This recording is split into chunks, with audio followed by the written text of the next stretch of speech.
नमस्कार, आप देख रहे हैं इंडिया न्यूज़ का डिजिटल प्लेटफॉर्म और मैं हूं आपके साथ मेरी चौबे। 2024 में लोकसभा चुनाव होने हैं जिसको लेकर के विपक्षी जो है तैयारियों में जुट चुकी है। इसी सिलसिले में बिहार के मुख्यमंत्री यानी नीतीश कुमार ने एक मीटिंग ऑर्गेनाइज की। इस मीटिंग में कई विपक्षी पार्टी को बुलाया गया, जिसमें कि अखिलेश यादव भी शामिल दिखी और साथ ही साथ ममता बनर्जी भी शामिल दिखी। और आपको बता दें कि कई सारी पार्टी को अब बुलाने के बावजूद भी बसपा इस मीटिंग से नदारद दिखी, क्योंकि बसपा को इस मीटिंग में शामिल ही नहीं किया।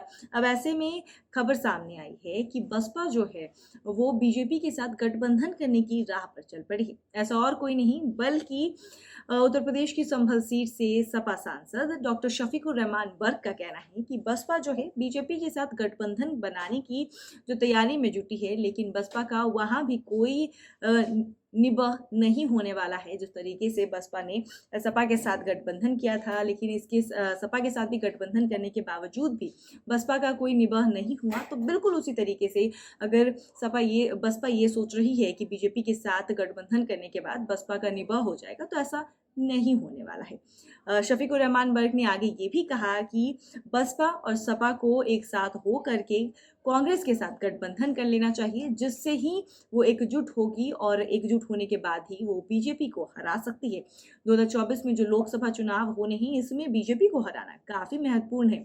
अगर देश का विकास चाहिए तो हमें बीजेपी को हरा करके खुद को जिताने की जरूरत है। अब ऐसे में बसपा को बीजेपी के साथ ना जाते हुए बसपा और सपा को एक साथ आना चाहिए और कांग्रेस के साथ गठबंधन करना चाहिए। जो विपक्षी दल एक साथ तो हो चुके हैं, बिल्कुल उसी तरीके से एक साथ विपक्षी के साथ होते हुए लोकसभा चुनाव में बीजेपी को हराने की तमाम कोशिश में अभी से जुट जाना चाहिए। आपको बता दें कि शफीकुर रहमान बर्क जो है वो हमेशा से ही बीजेपी के खिलाफ बोलते आए हैं। शफीकुर रहमान बर्क के हिसाब से बीजेपी ने देश में कोई विकास नहीं किया है। साथ ही साथ प्रदेश में भी जहां एक तरफ बीजेपी की ही सरकार है, तो वो प्रदेश की विकास पर भी सवाल उठाते रहे हैं। कभी लड़कियों की सुरक्षा को लेकर के, कभी सड़क व्यवस्था को लेकर के, कभी आपराधिक घटना को लेकर के, कभी गैंगस्टर उत्तर प्रदेश में जिस तरीके से बुलडोजर चलाए जाते हैं उसको लेकर के कई मुद्दों पर शफीकुर रहमान बर्क सरकार पर सवाल उठाते नजर आते हैं। अब ऐसे में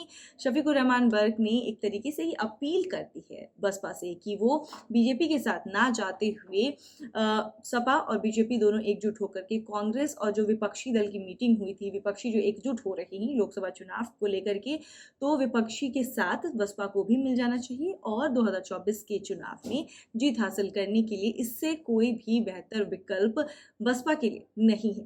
क्योंकि एक तरीके से शफीकुर रहमान बर्क ये भी कहते नजर आ रही हैं कि बसपा का कहीं भी निबह नहीं है। बसपा जब तक विपक्ष के साथ नहीं होगी तब तक बसपा का निबह हो ही नहीं सकता। अब ऐसे में बसपा की ताकत पर भी शफीकुर रहमान बर्क सवाल खड़े करते नजर आ रही हैं, तो वहीं ये भी कहते नजर आ रही है कि बसपा को बीजेपी का दामन नहीं थामना चाहिए। बसपा को जो है वो विपक्ष का दामन थामते हुए चुनाव लड़ने की तैयारी में जुट जाना चाहिए।